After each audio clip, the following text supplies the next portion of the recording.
Ranchi police team को मिली बड़ी सफलता। अपहरणकर्ताओं के चंगुल से 2 मासूम हुए आजाद। सीएम ने पुलिस टीम को दी बधाई।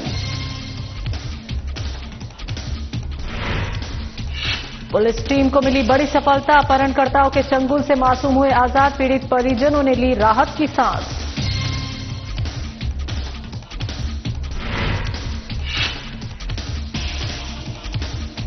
नए प्रदेश अध्यक्ष आदित्य साहू का निर्विरोध चयन। 21 राष्ट्रीय परिषद के सदस्य का भी हुआ चयन। आदित्य साहू की ताजपोशी का बड़ा संदेश।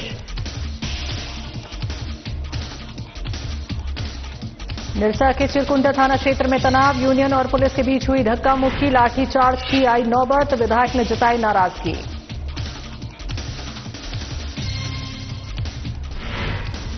और जामताड़ा में मकर संक्रांति पर सजा तिलकुट का बाजार में दिख रही चहल पहल। त्योहार को लेकर लोगों में दिख रहा उत्साह।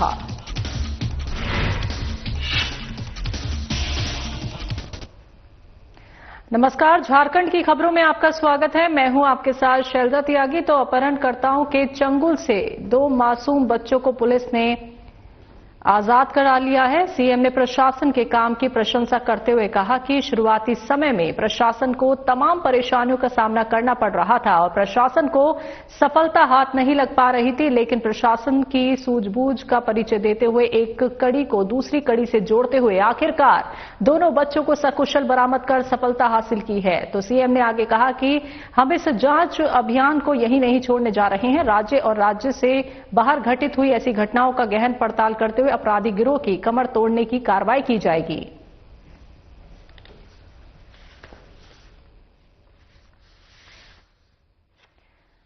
तो आपको बता दें कि अपहरणकर्ताओं के चंगुल से 2 मासूम बच्चों को पुलिस ने आजाद कर लिया है और अंश और अंशिका, जिनका मामला लगातार गरमाता जा रहा था, दोनों ही बच्चे लापता थे, लेकिन कड़ी मशक्कत के बाद और कुछ दिनों के बाद आखिरकार 2 मासूम बच्चों को पुलिस ने आजाद करा लिया है। तो ये राहत की सांस परिवारजनों ने भी ली और राज्य से बाहर घटित हुई ऐसी घटनाओं का गहन पड़ताल किया जाएगा, ये कहना है सीएम का।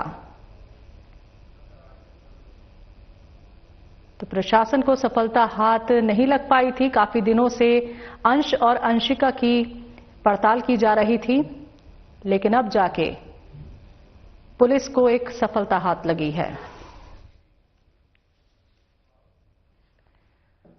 राजधानी रांची के धुर्वा थाना क्षेत्र से बीते 2 जनवरी को लापता हुए भाई और बहन को पुलिस ने रामगढ़ के छतरपुर से बरामद कर लिया है। शुरुआती जांच में जुबा सामने आई है। उसके मुताबिक ये सिर्फ एक अपहरण नहीं बल्कि मानव तस्करी से जुड़ा अंतर्राज्यीय सिंडिकेट का मामला है, जिसकी तह तक जाने के लिए पुलिस की तफ्तीश जारी है। पुलिस की गोद में हंसते खेलते ये दोनों बच्चे वही अंश और अंशिका हैं जिन्हें बीते 2 जनवरी को रांची से गायब किया गया था। हर रोज पुलिस के सामने इन बच्चों को खोज पाने की चुनौती थी, क्योंकि गुजरते वक्त के साथ पुलिस की कार्यप्रणाली पर सवाल खड़े हो रहे थे और मामले में राजनीतिक रंग भी लिया जा चुका था। मामले की गंभीरता को देखते हुए पुलिस ने एक साथ कई टीमों का गठन किया।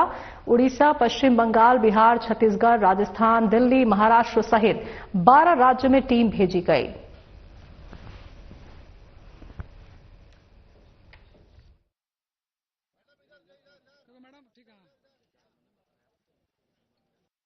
अभी आप लोग देख रहे हैं, शुरू करें।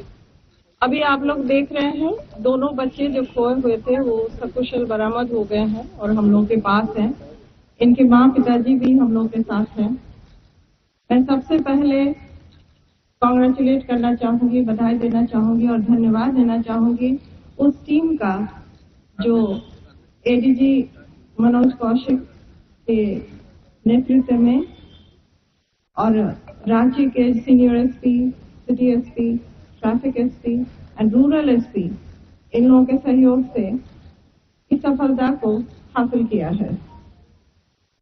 इन लोगों ने कठिन परिश्रम किया है, जो मैं आप लोगों के सामने अभी बयान नहीं कर सकती हूँ, लेकिन कभी रिजल्ट से ही आपको पता चलेगा कि इन लोगों के द्वारा कितना मेहनत किया गया है।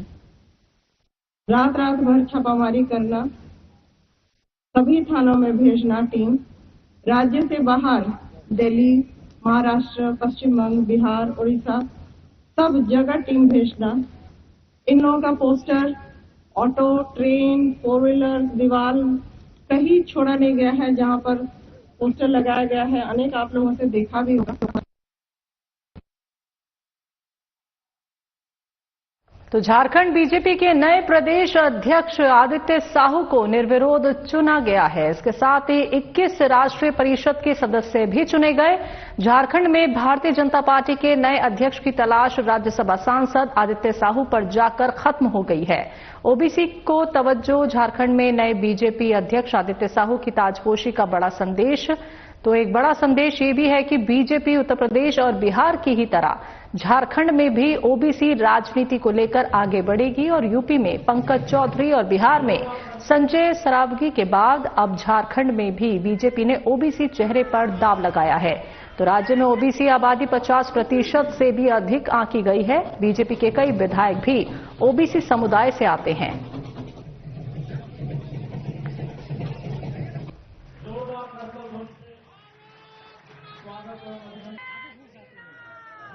राजधानी के नाक में जब ऐसा जमीन छीना जा रहा है तो पूरे प्रदेश में किस प्रकार से गांव, गरीब और किसान के जमीन पर अवैध रूप से कब्जा करने का काम कर रहे हैं सरकार में बैठे लोग, आप समझ सकते हैं।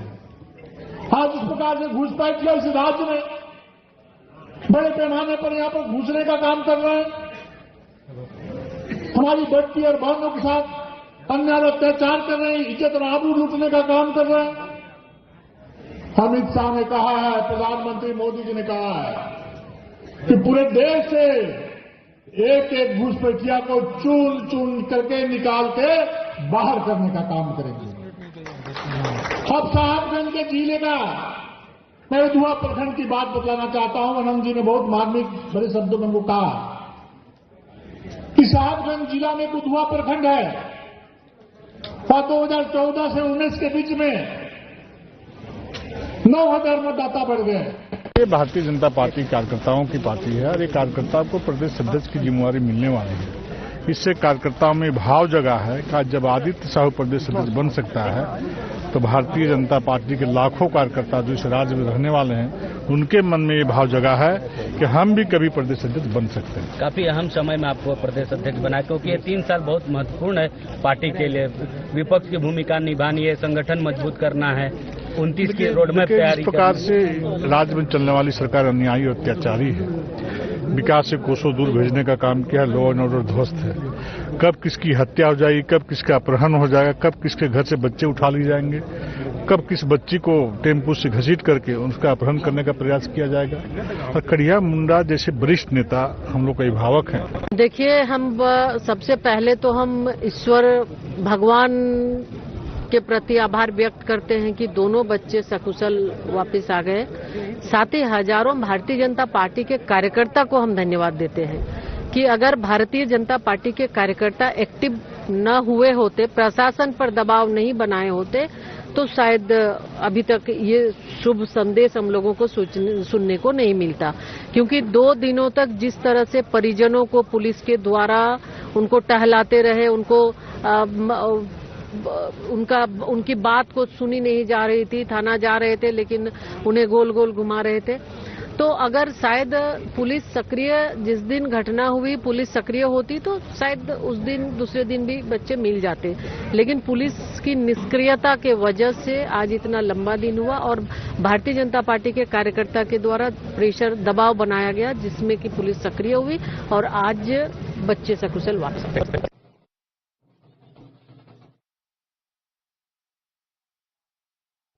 तो झारखंड बीजेपी के नए प्रदेश अध्यक्ष आदित्य साहू को निर्विरोध चुना गया है। तो इसके साथ ही 21 राष्ट्रीय परिषद के सदस्य भी चुने गए। आपको बता दें कि झारखंड में नए बीजेपी अध्यक्ष आदित्य साहू की ताजपोशी हुई और एक बड़ा संदेश ये भी गया है कि बीजेपी उत्तर प्रदेश और बिहार की ही तरह झारखंड में भी ओबीसी राजनीति को लेकर आगे बढ़ रही है। तो 21 राष्ट्रीय परिषद के सदस्य का भी चयन यहां पे किया गया। तो तमाम अटकलों के बीच नए प्रदेश अध्यक्ष आदित्य साहू निर्विरोध चुन लिए गए हैं। तो यूपी में पंकज चौधरी और बिहार में संजय सरावगी के बाद अब झारखंड में भी बीजेपी ने ओबीसी चेहरे पर यह दांव खेला है। राज्य में ओबीसी आबादी 50% है और बीजेपी के कई विधायक भी ओबीसी समुदाय से आते हैं और एक बार फिर से ये दांव खेला है बीजेपी ने।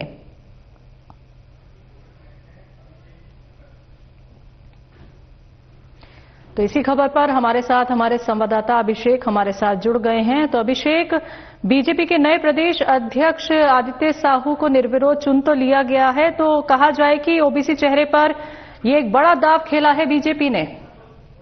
जी बिल्कुल, देखिए कि झारखंड बीजेपी के नए प्रदेश अध्यक्ष निर्विरोध जो है आदित्य साहू को चुना गया है और जिस तरह से केंद्रीय मंत्री जुएल ओरांव आए थे और 21 राष्ट्रीय परिषद की सदस्य में जो मिलकर जो है उनको चुना गया है। लेकिन इस तरह से बात है कि पिछले साल भर पहले से जो तैयारी चल रही थी कि आखिरकार नए प्रदेश अध्यक्ष कौन होंगे, कई अटकलें लगाए जा रहे थे, कई कयास था, लेकिन उस बीच आप देखेंगे कि ओबीसी चेहरा और जिस तरह से झारखंड में आप देखेंगे कि आने वाले दिनों में नगर निकाय की चुनाव भी है, तो इसको देखते हुए भी एक अहम माना जा रहा है कि आदित्य साहू को जो प्रदेश अध्यक्ष की जिम्मेवारी मिली है, ऐसे में संगठन को और कैसे मजबूत होगा और एक जो आने वाले दिनों में जो नगर निकाय की चुनाव होंगे उसमें भारतीय जनता पार्टी अपना मजबूती से कैसे परफॉर्म कर पाएगी, तो इसको लेकर भी एक महत्वपूर्ण माना जा रहा है। खास तौर पे अगर देखा जाए तो जिस तरह से जो बीजेपी के अंदर एक प्रक्रिया होती है कि पार्टी स्तर पर जो है एक चयन का जो होता है, तो आप देखेंगे कि जिला स्तरीय लेकर जिला संगठन को लेकर कैसे मजबूती हो, साथ ही बूथ स्तर के कार्यकर्ता, एक चुनाव प्रक्रिया होती है, उसमें हर एक वैसे कार्यकर्ता है जो बूथ स्तर पर मेहनत करते हैं, जो पार्टी के लिए अपना काम करते हैं, तो वैसे पार्टी के एक कार्यकर्ता को एक पार्टी के प्रदेश अध्यक्ष की जिम्मेवारी दी गई है। तो माना जा रहा है कि बीजेपी ही ऐसी पार्टी है जिसमें वो जो कार्यकर्ता को वैसे पद पर बैठाई है। लेकिन आदित्य साहू को प्रदेश अध्यक्ष बनने से झारखंड बीजेपी कितना मजबूत होगा, क्योंकि आने वाले दिनों में आप देखेंगे जो तमाम चुनावें हैं, संगठन को कैसे मजबूत किया जाए, क्योंकि बूथ स्तर से लेकर और तमाम जो संगठन की जिम्मेवारी है उसको कैसे बखूबी निभाएंगे, क्योंकि कल आप देखेंगे कि कार्यकारी अध्यक्ष भी थे हालांकि बीजेपी के झारखंड बीजेपी के, तो उन्होंने जो जिम्मेवारी मिली थी उस समय से वो काफी एक्टिव थे, राज्यसभा सांसद भी हैं और पुराने जो प्रदेश अध्यक्ष रहे हैं, पूर्व मुख्यमंत्री रहे हैं। अब देखें जिस तरह से बाबूलाल मरांडी के नेतृत्व में जो प्रदेश अध्यक्ष की जिम्मेवारी थी, उस समय जो उनका कार्यकाल रहा, उनके समय में जो काम हुए और नए जो प्रदेश अध्यक्ष आदित्य साहू को जिम्मेवारी मिली है, तो ऐसे में देखना होगा कि बीजेपी अब कितनी मजबूती के साथ जो है वो उतरती है। बिल्कुल। तो अभिषेक, जिस तरीके से आदित्य साहू के चेहरे पे जो मोहर लगी है, सारे अटकलों पे विराम तो यहाँ पे लग गया है। आपने कहा कि नगर निकाय चुनाव भी नजदीक ही हैं, तो कहीं ना कहीं बीजेपी ने ओबीसी वर्ग को अपनी तरफ खींचने का तो प्रयास नहीं किया।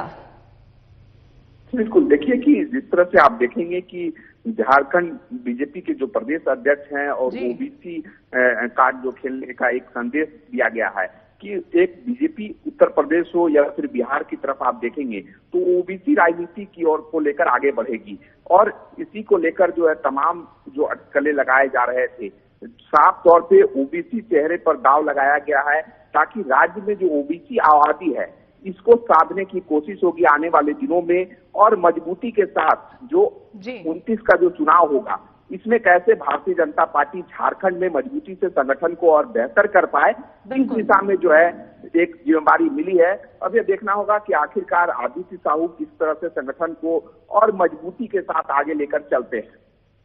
बहुत बहुत शुक्रिया अभिषेक, ये तमाम जानकारी देने के लिए। तो यकीनन ये देखने वाली बात होगी कि नगर निकाय चुनाव है झारखंड में और जिस तरीके की जिम्मेदारी अब आदित्य साहू को मिली है तो कितना संगठन मजबूत होगा, ये देखने वाली बात होगी। बात करेंगे अगली खबर की। ब्रह्मास्त्र कोर पूर्वी कमान के अधीन कांकरेल डिवीजन द्वारा आज 14 जनवरी को सुगनू ग्राउंड दीपा टोली छावनी में 10वां सशस्त्र बल पूर्व सैनिक दिवस का आयोजन किया गया और इस वर्ष का विषय था सदैव सेवा में सदैव हमारे हृदय में थीम था। ये कार्यक्रम सशस्त्र बलों के पूर्व सैनिकों, वीर और उनके परिवारों के प्रति सम्मान प्रकट करने के उद्देश्य से आयोजित किया गया। ये कार्यक्रम सेवारत सैनिक और पूर्व सैनिकों के बीच अस्थायी और अटूट संबंध को सुदृढ़ करता है। इस कार्यक्रम में रक्षा राज्य मंत्री संजय सेठ मुख्य अतिथि के तौर पर शामिल हुए और कई पूर्व सैनिक और शहीद सैनिकों के परिजनों को सम्मानित किया।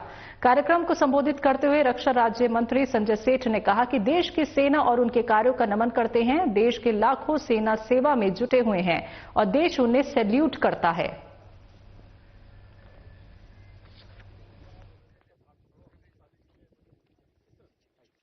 आज इंडियन वेटरन डे, पूर्व सैनिक जिन्होंने पूरा जीवन लगा दिया, ऐसी वीर माता। आज मेरा सौभाग्य रहा कि उन सबका सम्मान, वीर माता का सम्मान जो मैं जब उनके पैर छू रहा था, उनके पास बात कर रहा था, अद्भुत अद्भुत। और जो पूर्व सैनिकों जो -40 डिग्री कभी भी परिस्थिति में सेवा, नेशन फर्स्ट, और ये माँ भारती की सेवा है। आज उनसे बात की आज, और हमेशा प्रधानमंत्री नरेंद्र मोदी पूर्व सैनिकों कल्याण के लिए, हमारे रक्षा मंत्री राजनाथ सिंह जी जैसे पूर्व सैनिकों की सुख सुविधा का ख्याल रखना, और इसीलिए 1,61,000 करोड़ रुपए पेंशन मांगे। ओआरओपी 2024 में प्रधानमंत्री मोदी जी ने लागू कर बहुत 10 को डिमांड की ओआरओपी।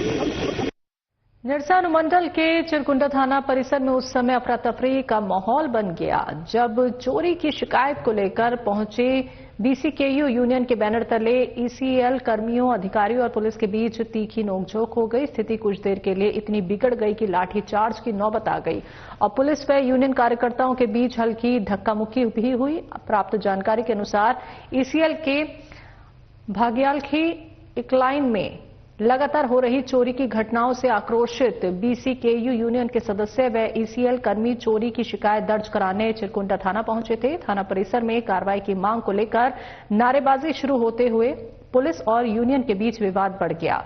घंटों तक चली तू मैमे के बाद सूचना पर निरसा एसडीपीओ के पहुंचने से स्थिति पर काबू पाया जा सका।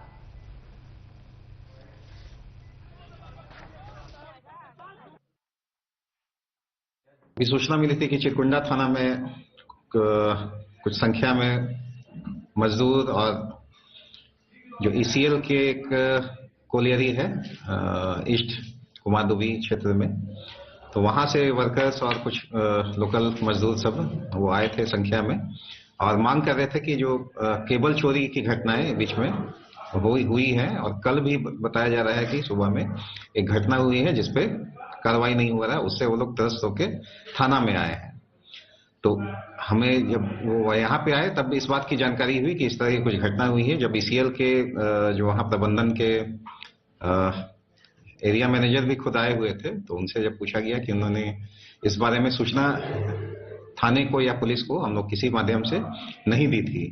थाना हम लोग आए थे, आप लोगों को तो बताए हैं कि हम लोग का क्लोरी में बहुत सारा घटना, थाना आए थे हम लोग थाना प्रभारी से अपने दुख को, अपने परेशानी को रखने के लिए। तो थाना का बड़ा बाबू जो आते के साथ हम लोग के ऊपर पूरा मैंने किस गुस्सा में था भगवान जाने, वो आते के साथ बोला ये लोग ऊपर लाठी चार्ज करो, ये लोग चोर है, तुम लोग सब चोर है, उल्टा हम ही लोग के ऊपर चिल्लाने लगे। इस तरह का आशा नहीं था उनसे। हम लोग सोचे थे कि आए थे तो उनसे कुछ अच्छा बात होगा, अच्छा वार्ता में हम लोग आज मीटिंग होगा और हम लोग उसको आश्वासन मिलेगा कि आपका चोरी जो है बंद हो। लेकिन यहाँ सीधा उल्टा हो गया। आने के बाद थाना प्रभारी ही पूरा अपने पद का गलत इस्तेमाल करते हुए डायरेक्ट लाठी चार्ज करने का बात करने लगे। तुम लोग चोर है, प्रबंधक चोर है, निकलो नहीं तो लाठी चार्ज करेंगे, धक्का देने का बात करने लगे। नहीं, दुर्भाग्यपूर्ण है जो लगातार कुमारडुई कोलियरी में केबल एवं लोहा की चोरी हो रही है। पिछले 7 बार से मैनेजमेंट ट्राई कर रहा है केस करने की, लेकिन थाना प्रभारी या थाना रिसीविंग नहीं दे रहा है।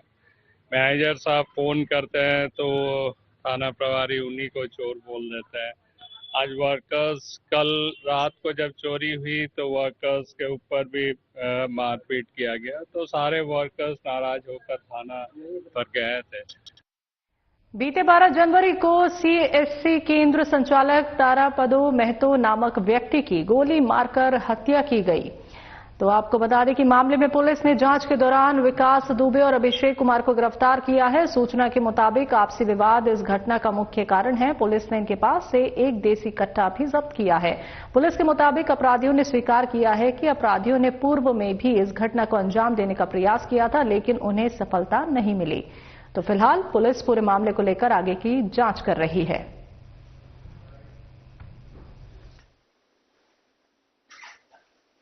26 को गालूडी थाना क्षेत्र अंतर्गत एक घटना घटित हुई थी, जिसमें तारापदो महतो नाम के एक व्यक्ति जो कि सीएससी केंद्र संचालक थे, उनकी गोली मारकर हत्या कर दी गई थी।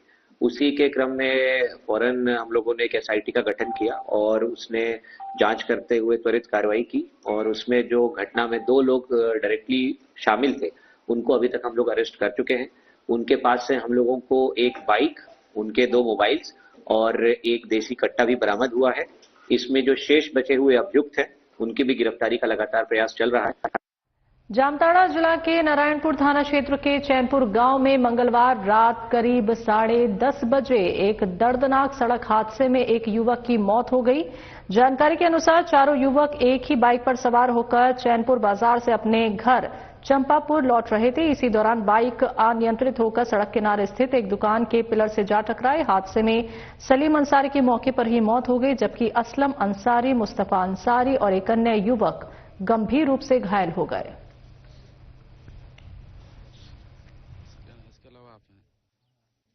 बाजार मार्केट तरफ गया था, उधर से घर लौटते समय अचानक। कौन कौन थे साथ में? 4 लड़का था। बाकी की क्या स्थिति? बाकी का घायल था, अभी ठीक है। ठीक। शादी नहीं हुआ? शादी नहीं हुआ था। इसके अलावा आप हैं? नहीं, हम बड़े हैं। आपका छोटा भाई? सबसे छोटा भाई। देखिए सर, एम्बुलेंस तो हम लोग जब वहाँ घटना हुई तो हम लोग वहाँ जब पहुँचे हैं तो देखे हम लोग 2-3 घंटा बाद एम्बुलेंस आया। यहाँ तक हुआ कि मतलब ग्राम में जो गाड़ी था, वही गाड़ी सबसे हम लोग लेके, जो घायल था वो सबको लेके धनबाद गए और वहाँ एक का इलाज चल रहा है वहाँ। फिर ये लड़का तो यहीं एक्सपोर्ट देकर। तो क्या मांग करते हैं आप? सरकार से ही मांग करते हैं, जो इसका मुआवजा हो वही मिले। एम्बुलेंस क्यों देर हुई और इसको लेकर कहीं शिकायत की? शिकायत किससे करें? हर जगह तो देखते हैं कि एम्बुलेंस, हर न्यूज में देखते हैं एम्बुलेंस बहुत लेट से पहुंचता है जामताड़ा विधानसभा। जमशेदपुर के टेलका थाना अंतर्गत इंदर सिंह एरिया में एक युवक का शव बरामद होने से इलाके में सनसनी फैल गई। तो शव मिलने की सूचना के बाद स्थानीय लोगों में दहशत का माहौल है। सूचना मिलते ही टेलको थाना पुलिस मौके पर पहुंची और घटनास्थल का निरीक्षण किया। प्रारंभिक जांच में आशंका जताई जा रही है कि युवक की तेजधार हथियार से गला रेतकर हत्या की गई। फिलहाल मृतक की पहचान नहीं हो सकी है। युवक कहां का रहने वाला है, इसका पता लगाने का प्रयास किया जा रहा है। पुलिस ने शव को कब्जे में लेकर पोस्टमार्टम की प्रक्रिया में जुटी है ताकि मौत के सही कारणों की पुष्टि हो सके। क्या चीज से मारा है? कहीं सूचना मिला कि हम लोग सुबह उठे, यहाँ पर आए कचरा फेंकने के लिए, तो यहाँ पर दिखा एक बॉडी गिरा हुआ है। तो हम लोग तुरंत थाना को फोन किए, तो वो थाना वाला आया, फिर उसके बाद शिनाख्त किया, उसको लेके गया है। प्रथम दृष्टया लगता है मर्डर होगा या जो भी हो, पता तो नहीं हम लोग। आदमी की पहचान हो पाई है? नहीं, आदमी की पहचान नहीं हो पाई। पाकुड़ के हिरणपुर प्रखंड अंतर्गत रानीपुर गांव के परगला नदी तट पर मकर संक्रांति के अवसर पर राजभव्य मेले का आयोजन किया गया। तो बता दें आपको कि इस मेले में संथाल परगना प्रमंडल के सभी जिलों से बड़ी संख्या में श्रद्धालु पहुंचे। आम लोगों के साथ साथ साफाहोड़ धर्म को मनाने वाले श्रद्धालुओं की उपस्थिति विशेष रूप से देखने को मिली। मेले में पहुंचे श्रद्धालु सुबह से ही परगला नदी में पवित्र स्नान करते हैं। स्नान के बाद नदी के ऊपर स्थित मंदिर में पूजा अर्चना की जाती है। इस दौरान भगवान राम, लखन सहित अन्य देवी देवताओं की विधिवत पूजा होती है। सफाहोड़ धर्म के धर्मगुरुओं ने बताया कि इस पूजा का मुख्य उद्देश्य पूर्व में हुई किसी भी भूल चूक या पाप से मुक्ति पाना और जीवन में सुख समृद्धि की कामना करना है। तो मेले की एक खास परंपरा आग की पूजा भी है। इसमें साफाहोड़ धर्म के लोग जलती हुई आग को लांघते हैं।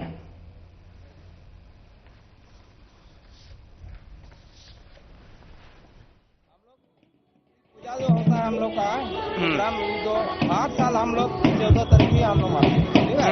कि मकर संक्रांति नाम से हम लोग आते हैं। तो जितना भी मेरा है आदमी जमा हुआ है, तो मेरा मालिक ही है, मालिक सबसे बड़ा मालिक ही है भगवान। नहीं हम लोग मैंने ये गुरु बाबा, हाँ गुरु बाबा हो गया, फर्स्ट गुरु बाई हो गए। हम लोग छोटा सेकंड गुरु। मकर संक्रांति के मौके पर जामताड़ा में तिलकुट का बाजार पूरी तरह से सजा है। बाजार में जबरदस्त चहल पहल देखने को मिल रही है और लोग बड़ी संख्या में खरीदारी करने पहुंचे। तिलकुट की खुशबू से पूरा बाजार महक रहा है। इस बार तिलकुट 250 से लेकर 450 रुपए किलो तक बिक रहा है। वहीं ग्राहकों के लिए रेडीमेड लड्डू भी 60 रुपए पैकेट में उपलब्ध है। दुकानदार मुकेश कुमार साहब का कहना है कि इस साल बाजार में पिछले साल के मुकाबले ज्यादा बिक्री हो रही है।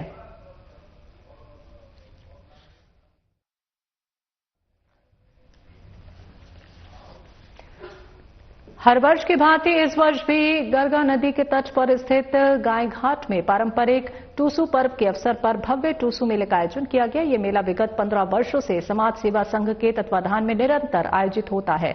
मेले में बोकारो, धनबाद और पश्चिमी बंगाल के पुरुलिया जिले से लगभग 2 दर्जन प्रतिभागियों ने पारंपरिक टूसू सजाकर भाग लिया।